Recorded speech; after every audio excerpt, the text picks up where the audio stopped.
Bab 4429. Saudara Qin harusnya bisa mengerti. Henki Li menolak untuk mendengarkan bujukan dan bergegas maju secara impulsif. Sekarang dia dikejar oleh ular air itu, dia pantas mendapatkannya. Tapi dia juga tidak memiliki ancaman hidup dan mati sekarang, tapi dia ternyata benar-benar ingin memimpin ular air ini ke arah Erik Qin. Jelas itu salahnya sendiri, tapi sekarang dia ingin membiarkan bahaya itu kepada orang lain. Perlu diketahui bahwa Erik Qin tidak hanya terluka kerohaniannya, tetapi juga telah mendesak api suci dalam radius 10 mil dan reikinya pasti juga banyak dikonsumsi. Jika benar-benar terjerat oleh ular air, itu akan merepotkan.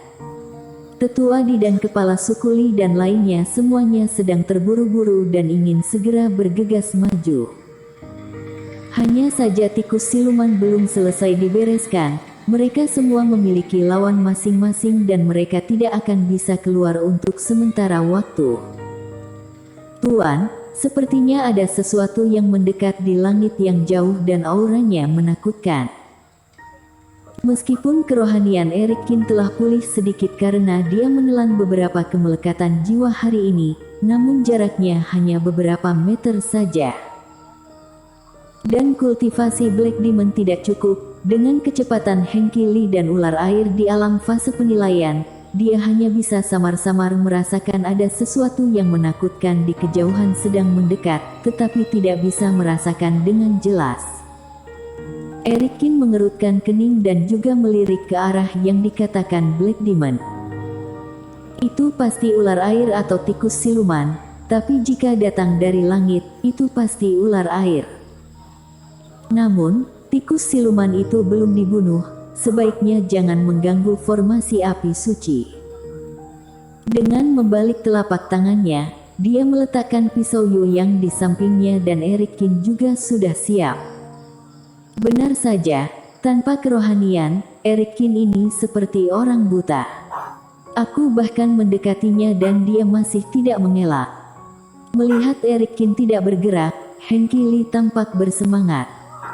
Saat dia bergegas, metode pelarian yang telah dia persiapkan sejak lama digunakan dan tubuhnya tiba-tiba menghilang seperti kabut. Sesaat, sosok Henki Li menghilang di antara langit dan bumi. Groar. Ular air yang mengejar dari belakang tiba-tiba kehilangan jejak Henki Li, sangat marah dan segera melihat Erik Qin tidak jauh dari sana. Mata ular air menjadi dingin. Di mata ular air, Henki Li tentu saja yang paling dibenci, tapi para manusia ini juga pantas mati. Dan mungkin pemuda di depannya yang melindungi Henki Li melarikan diri. Jadi, ular air itu tidak berhenti, tapi terus bergerak menuju Erik Qin. Sialan, aku sudah melihatnya, Tuan. Aku melihat Henki Li membawa seekor ular air, sudah sangat dekat dan akan segera datang.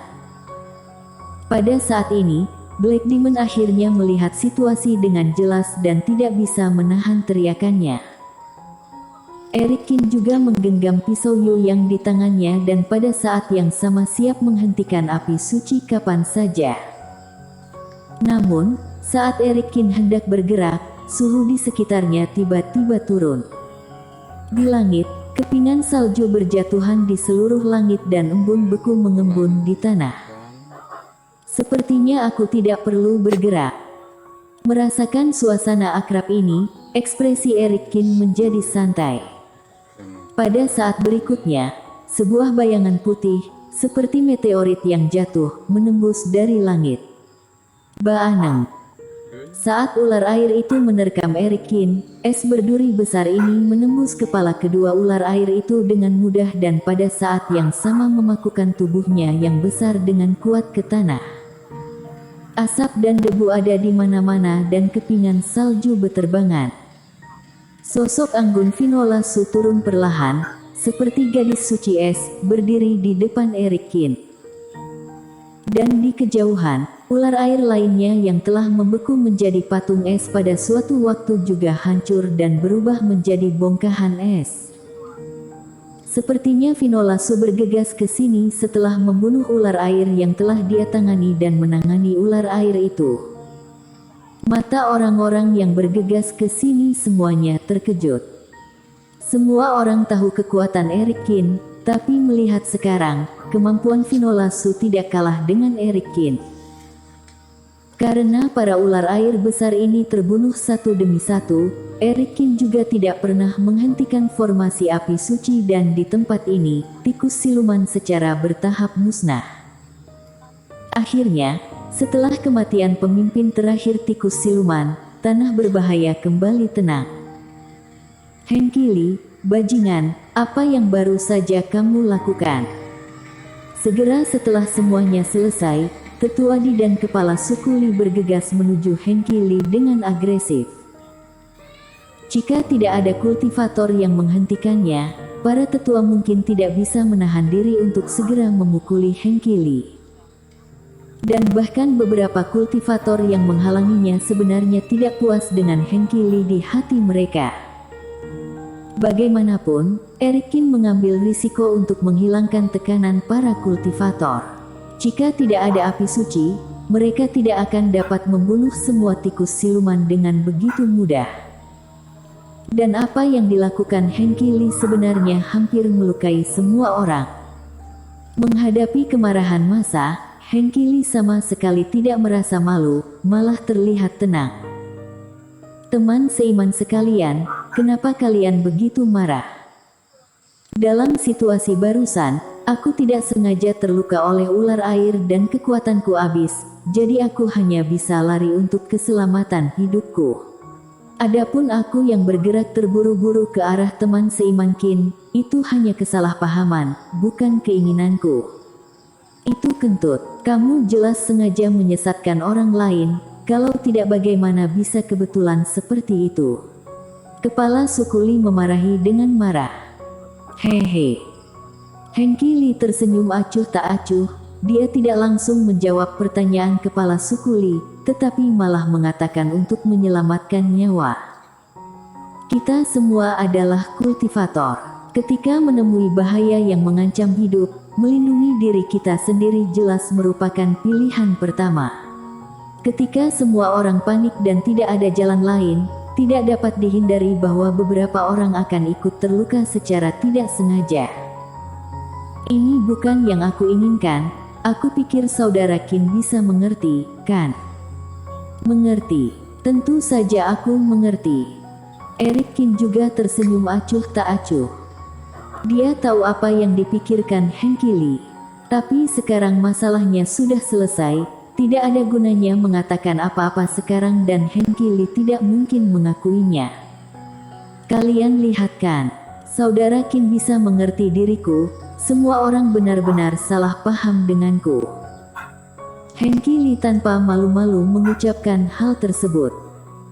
Hehe, aku pikir di masa depan, jika seseorang panik dan membuat masalah dan melibatkan saudara Li, kamu harusnya juga bisa mengerti, bukan?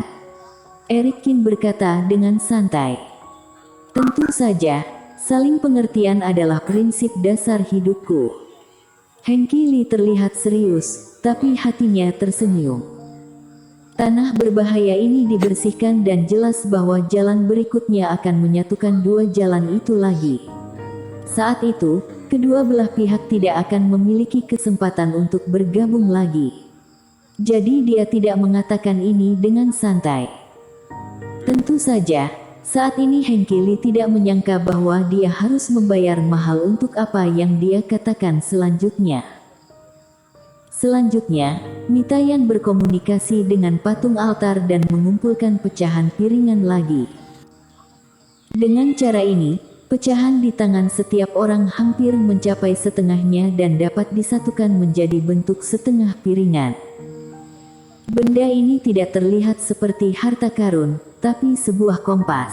Kepala suku Li berkata, aku kira juga begitu, tapi ini pulau dan bukan kapal. Apa gunanya kompas? Tetua Di mengerutkan kening. Peran kompas adalah untuk menunjukkan jalan, tetapi kultivasi laut warisan dapat pergi kemana-mana dan pulau emas sudah dijelajahi semuanya. apalagi yang bisa dipandu olehnya. Namun, setiap orang mendapat setengahnya dan Yudhira Ying seharusnya bisa mendapatkan separuh lainnya juga. Dengan cara ini, piringan selesai dan rahasianya akan segera terungkap. Setelah istirahat sejenak, semua orang melanjutkan perjalanan lagi. Saat ini, posisi mereka sudah dekat dengan puncak Gunung Pedang. Langit sudah memudar dan kegelapan mulai menutupi bumi. Bersambung.